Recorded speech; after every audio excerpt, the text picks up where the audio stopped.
Olá pessoal, sou Paula Ribeiro e começamos agora mais um podcast da Beneficência Portuguesa de Santos, que tem aqui o compromisso de levar sempre informações importantes para que você e sua família possam se cuidar melhor e prevenir doenças, que é tão importante. Hoje o tema é para lá de interessante e durante décadas, operar significava abrir. Hoje significa enxergar melhor. A cirurgia ginecológica entrou na era da precisão.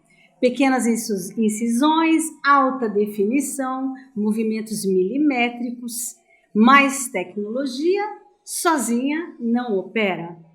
É o raciocínio, a experiência e a sensibilidade do cirurgião que transformam técnica em cuidado. E para falar sobre essa revolução silenciosa da medicina feminina, recebemos hoje uma referência em cirurgia minimamente invasiva e hoje com o tema cirurgia ginecológica e endometriose. Eu já vou apresentá-lo, mas eu quero agradecer aqui a presença do presidente da Beneficência Portuguesa, que estará aqui ao meu lado e nós vamos para esse bate-papo interessantíssimo. Presidente, muito obrigada pela presença. Eu que agradeço ao doutor Fábio Lamajo aqui presente, né? E vai aí nos orientar em algumas perguntas, tirar sua dúvida também. Obrigado aí pelo convite, Paula. É sempre um prazer, presidente. E aqui conosco nos estúdios, ele que é especialista em cirurgia pela Febrasgo e Sobracil, co-founder do Endolife, coordenador do Centro de Referência Cirúrgico de Endometriose do Hospital dos Estivadores, atuando como ginecologista e procedimentos videolaparoscópicos em Santos desde 1999. Uma grande honra tê-lo aqui, o ginecologista Dr. Fábio Lamajo. Muito obrigada pela presença. E teremos aí momentos de muito mais conhecimento. Obrigada, doutor. Obrigado Paulo. Olá, telespectadores. É um prazer poder estar aqui, tirar e falar sobre o que a gente ama fazer, que é a assistência à saúde feminina, e explorar os aspectos da cirurgia que a gente chama hoje de minimamente invasiva, nos benefícios do tratamento para a saúde feminina. Então, é um prazer muito grande poder tirar um pouco dessas dúvidas, explicar algumas situações e poder pôr a luz na cabeça de todas as moças. Para quem nos assiste, o que é uma cirurgia minimamente invasiva? Bom, Paulo, então a gente tem que falar assim, cirurgia todo mundo sabe o que é, sabe como que faz, e os critérios de cirurgia minimamente invasivas visam a mesma cirurgia que você sempre escutou, que a mãe, que a avó fez, mas com acesso através de microacessos na cavidade abdominal ou até na cavidade uterina. A gente faz, junto com acesso à colocação de câmeras pequenas, por perfurações de por volta de 1 centímetro na cavidade abdominal, em que isso, hoje a gente pode mandar para dentro da cavidade a sua visão, o seu olho lá para dentro da cavidade e reproduzir isso em imagens como Full HD, 4K, o que permite que você tenha uma visão melhor do que você consegue ver a olho nu, com incisões cada vez menores. Dessa forma, todas as cirurgias ginecológicas, eu vou falar da parte ginecológica porque é minha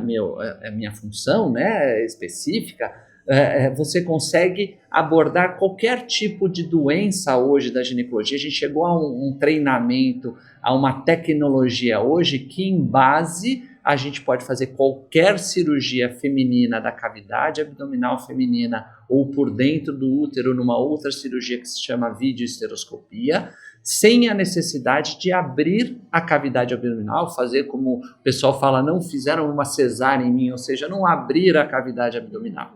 Tá? A exceção ficaria para cirurgias de grande volume, ou seja, de grandes tumores. Meninas, mulheres que têm grandes tumores, tumores inclusive benignos, o mioma é o mais famoso das mulheres, todas as mulheres conhecem alguém que já foi operada de mioma.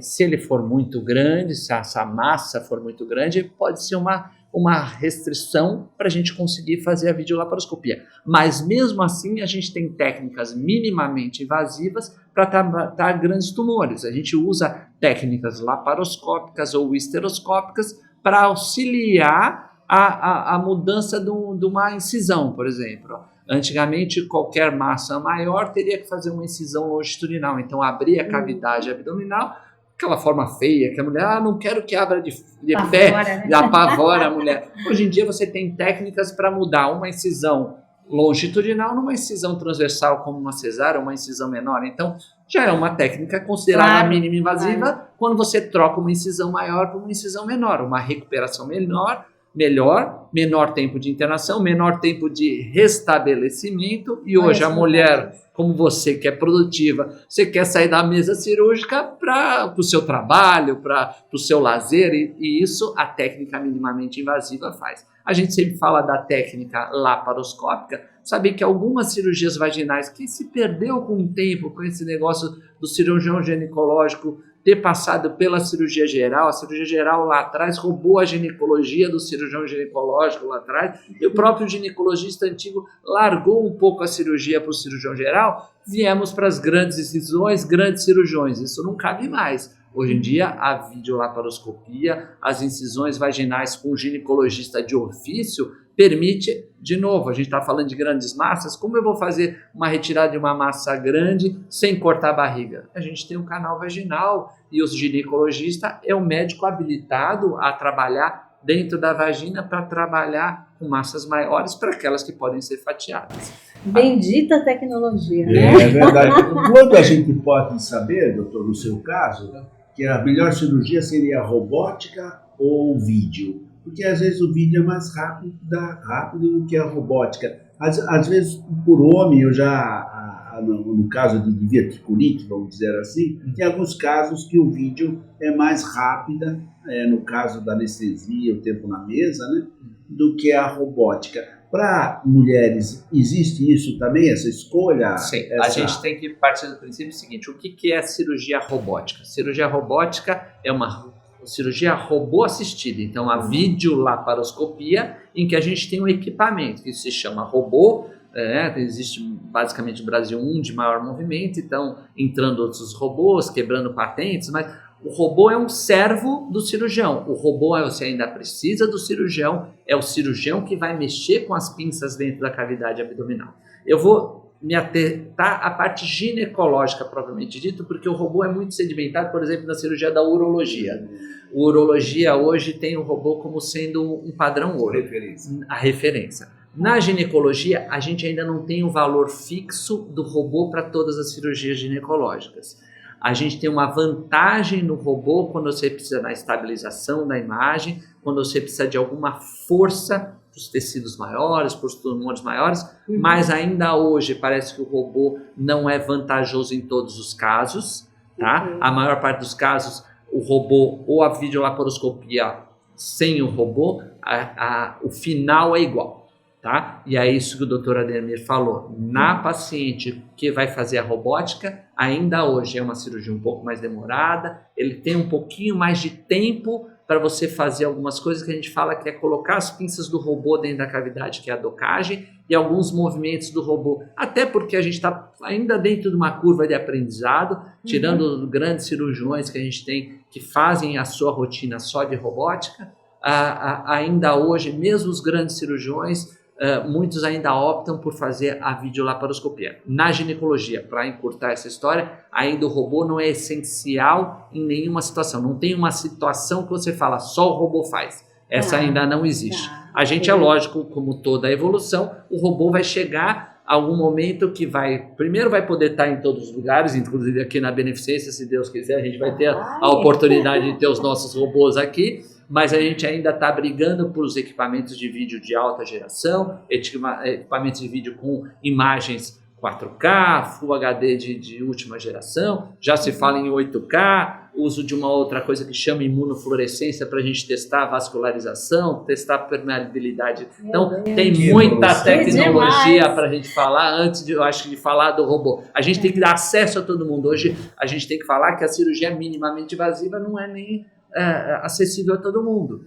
Né? A gente aqui em Santos tem um projeto que é acessível, a gente tem um projeto de endometriose em que todas as cirurgias são feitas por videolaparoscopia, com equipamento com imunofluorescência, mas isso não é a realidade de todo mundo. Ainda, infelizmente, abre-se a barriga para fazer uma cirurgia benigna de um útero pequeno, por exemplo, que é a esterectomia, a cirurgia ginecológica mais feita no mundo.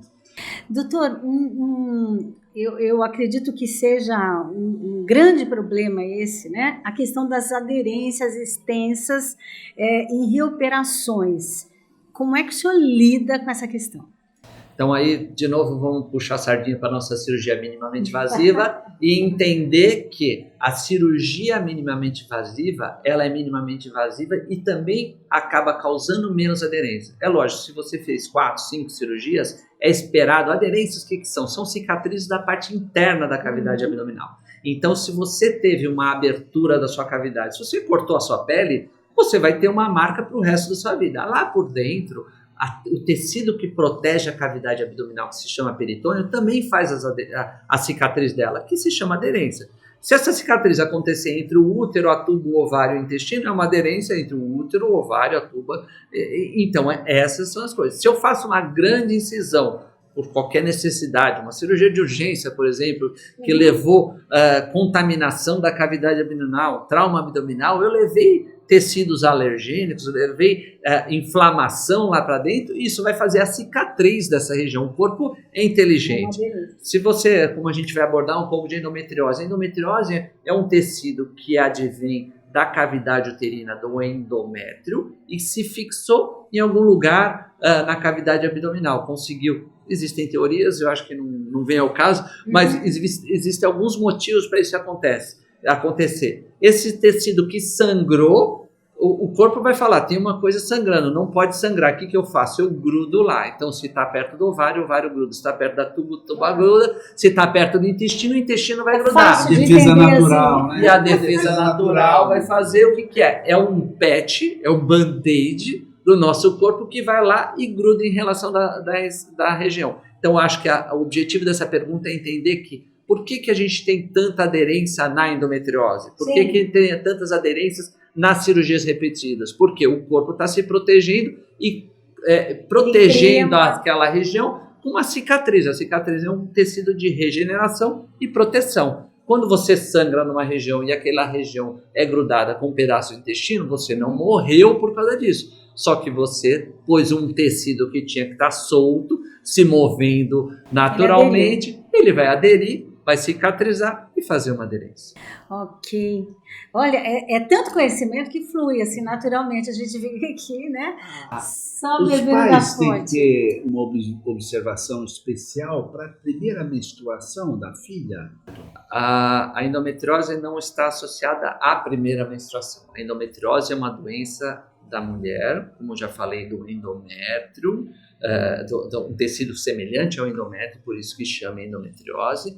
E as meninas, nas primeiras menstruações, se começam a aparecer com cólicas, dores insuportáveis, elas podem ser uma das candidatas a observar como a endometriose sendo uma das coisas que podem acontecer. Normalmente a endometriose não acontece nas primeiras menstruações, ela não vai se desenvolver a partir das primeiras menstruações, e a gente ainda tem algumas dúvidas do porquê que alguma mulher, uma tem endometriose e outra não tem. Hoje tem os hábitos da mulher moderna, como ela vive a vida dela, como ela chegou até a primeira menstruação, o que ela fez na primeira infância, como ela comeu. Tudo isso impacta na saúde feminina e na endometriose não é diferente. Como ela comeu também, esse fator nutrição a gente sabe é importante. o fator nutritivo. Tipo de pessoa. Aí isso daí. Se ela já sabe que a mãe tem endometriose, ela tem mais chance de ter endometriose, talvez metade das vezes mais de ter endometriose.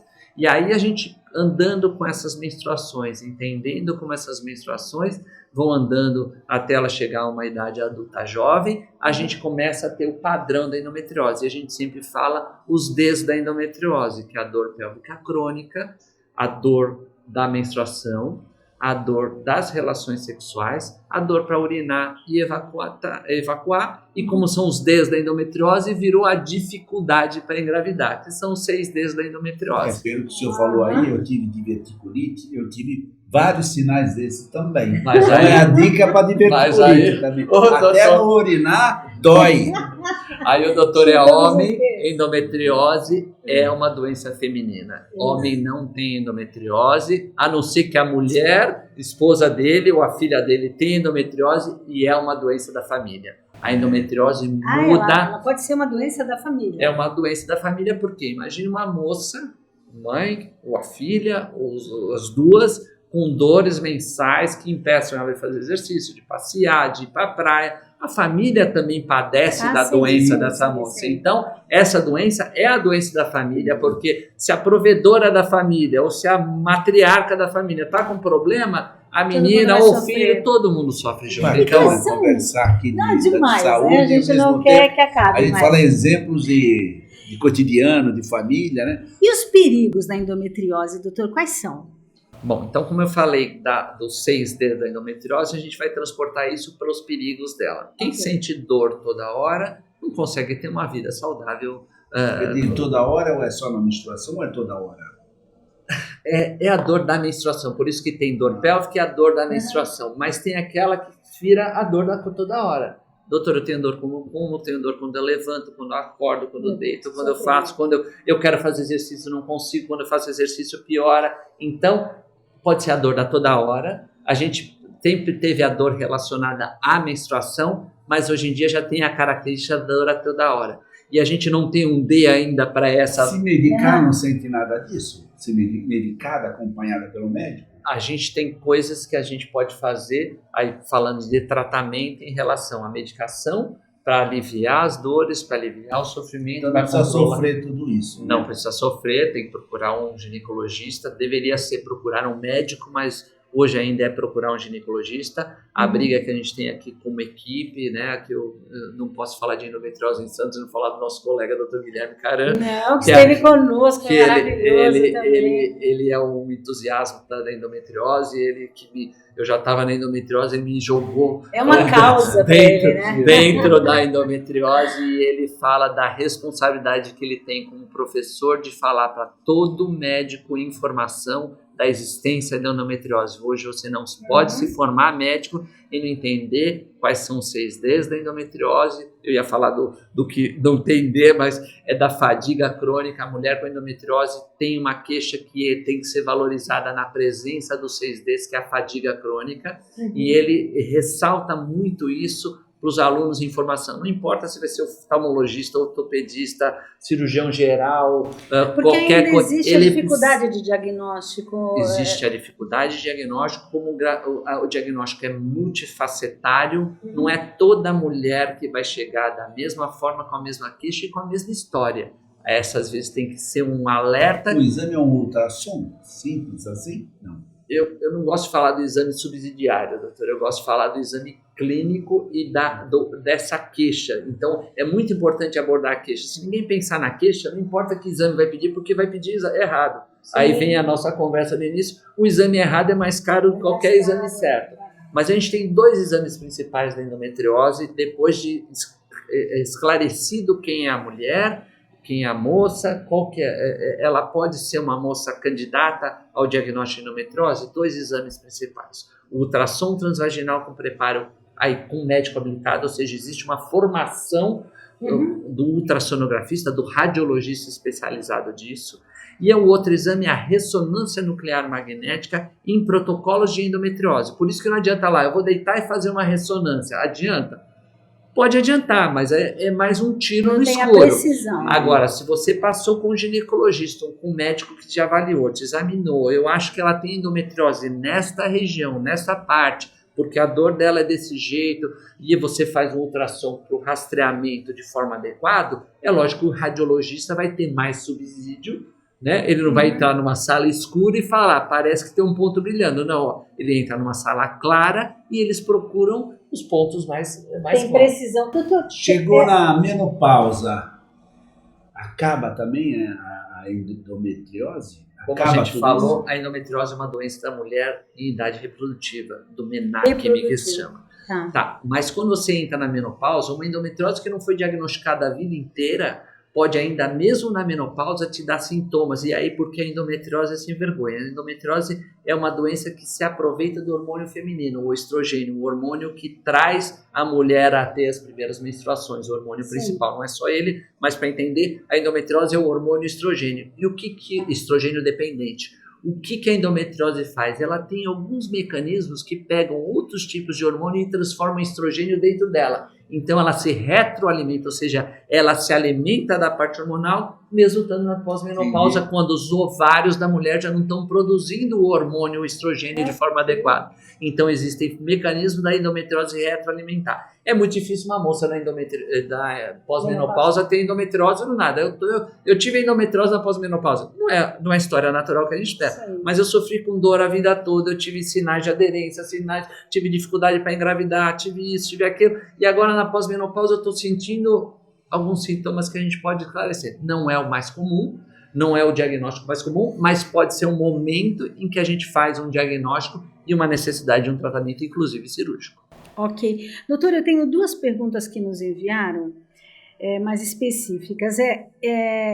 Quanto ao DIU de cobre. Pacientes reclamam de dor, que o sangramento só piora e que fazem uso do Transamin quando menstruam. Qual o seu conselho? O problema do DIU de cobre, quando a gente comparado com outro liberador de um hormônio que se chama progestão, liberador de um progestógeno, né? A diferença dele principal é que o de cobre leva uma tendência de aumento do fluxo menstrual. Então, ele aumenta? Aumenta o fluxo menstrual. Ele não dá estabilidade do endométrio, tá? Aí o endométrio normal da mulher, aquele que ela prepara o endométrio, é a caminha do bebê quando ele vai começar a se formar. O endométrio prepara para receber o óvulo dentro dele e conseguir manter a gravidez. O DIU fica nessa região, causando algumas alterações nessa região, impedindo a gravidez. O objetivo do DIU é impedir a gravidez. O DIU de cobre não dá uma estabilização do endométrio, então há uma tendência de aumento do fluxo menstrual. Então, pacientes com endometriose, que já tem aumento de fluxo menstrual, pacientes com mioma, pacientes com tendências a ter sangramentos maiores, pacientes que não podem ter sangramentos por alguma doença ou por uma tendência à anemia, qualquer coisa, essas não podem usar o DIU de cobre. E o DIU Mirena pode ajudar a amenizar problemas com pólipos e endometriose, ajudando a lidar ao invés de recorrer a meios cirúrgicos? Então, Mirena é o nome comercial, é o único que a gente tem no mercado do implante, do dispositivo intrauterino que libera progestógeno, progestogênio. A ação dele, como eu falei, é anticoncepcional. Só que a gente tem ações secundárias e vantajosas dele. Como ele libera uma quantidade mínima de progestógeno dentro do útero, ele pode agir de uma forma positiva para o pólipo, lembrando que o pólipo pode ter relação com câncer, então você não vai pôr um DIU de Mirena para tratar um pólipo. Sim. Uma paciente que tem a tendência a fazer pólipo ou tem algumas doenças relacionadas ao endométrio, depois de esclarecido que isso não é lesão de câncer nem pré-câncer, e aí uma outra cirurgia minimamente invasiva que a gente faz, que é a esteroscopia para esse diagnóstico. A esteroscopia é olhar o útero por dentro com uma câmera dessa miniaturizada. Hoje a gente coloca equipamentos quase do tamanho da carga da caneta Bic antiga e olha dentro do útero e pode fazer todos os procedimentos dentro da cavidade uterina.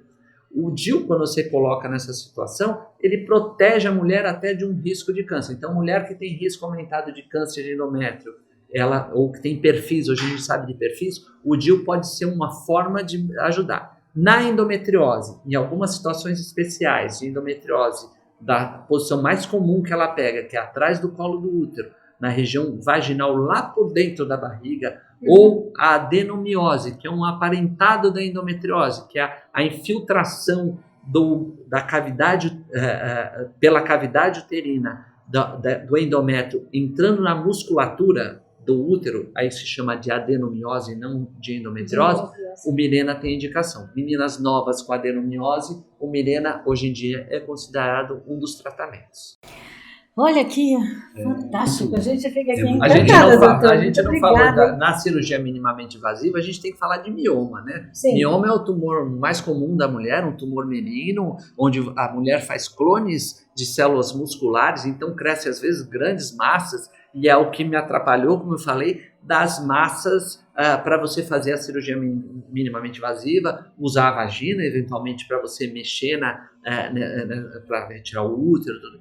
Só que existem formas de você fazer com que a cirurgia consiga ser feita mesmo com essas massas um pouco maiores. Existem equipamentos, né, equipamentos que a gente chama de device, que ajudam você a manipular o útero maior para você tirar da frente as áreas que você não pode cortar ou queimar e queimar especificamente essas áreas. A gente pode tirar os miomas por laparoscopia, então, para aquelas meninas que querem engravidar, que não têm filhos e aparecem com miomas, uma das cirurgias é você tirar os miomas e preservar o útero, tá? Outra forma para laser aí, no caso, não? Não precisa de laser. Na ginecologia a gente tem indicações muito precisas de laser e a gente usa, para falar a verdade, bem pouco, tá? Isso não é laser. Aí você tem técnicas de você fazer, por exemplo, obstruções das artérias que vão semelhantes ao cateterismo que faz para obstruir e as artérias, a gente faz cirurgicamente antes do procedimento do mioma, a gente vai lá e oclui a artéria uterina principal e mexe no mioma. Depois, como a gente vai mexer no mioma porque ela quer engravidar, a gente solta essa obstrução provisória que a gente faz, leva menos sangramento, menos perda de sangue e consegue fazer até massas maiores. Quando a gente aprendeu a fazer isso, a gente fazia um miominha de 2, 3 centímetros, hoje a gente consegue mexer com miomas de 8, 10 centímetros, aí a tecnologia é a nosso favor. Quando você tem um útero muito grande, tem miomas muito grandes, e você quer privilegiar a técnica minimamente invasiva, ao invés de abrir a barriga ou mesmo abrir de pé, existem técnicas de você fazer isso aí de uma forma definitiva. Você faz todo o bloqueio do sangue do mioma, opera todo o útero quase exsangue. Então também diminui a chance de tomar sangue, né? Ninguém quer ter hemotransfusão hoje. E a gente tem técnicas para você preservar o próprio sangue da paciente, para que, na exceção, só você vai usar a hemotransfusão, por exemplo. Doutor, uma mensagem para essa mulher que está sofrendo aí com endometriose, o que nós estamos aí, né? Março Amarelo, e queríamos ouvir a tua mensagem a essa mulher para que a gente possa encerrar aí com chave de ouro. Tá, então a gente tem que aproveitar o Março Amarelo, saber que aqui na Baixada Santista a gente tem as endomulheres que fazem um serviço perfeito quando se fala de endometriose.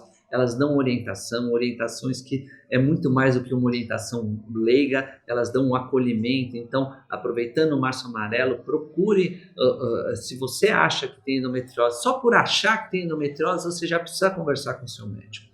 Converse com os seus sintomas, o que te aflige, porque às vezes você está aflita por uma coisa e nem é endometriose. Existem outras doenças que dão sintomas parecidos com a endometriose. A endometriose não é a única que dá dor no abdômen. Por isso que o seu ginecologista precisa estar atento, mas o gastro precisa estar atento, o urologista precisa estar atento, os médicos como um todo têm que te acolher. Tá? Na dúvida, entra em contato com a Endomulheres. A Endomulheres vai te dar o apoio, vai te dar o acolhimento. E nesse mês do Março Amarelo, não deixe de atentar, porque várias mídias vão estar falando sobre endometriose e podendo esclarecer um pouquinho mais para você. A gente tem vários projetos aqui nossos na Baixada, em conjunto com a equipe, para tentar também trazer visibilidade para você, mulher, que tem algum sintoma, alguma dúvida em relação a isso. A gente procura sempre esclarecer, te direcionar, ajudar você a chegar no ponto. O importante da endometriose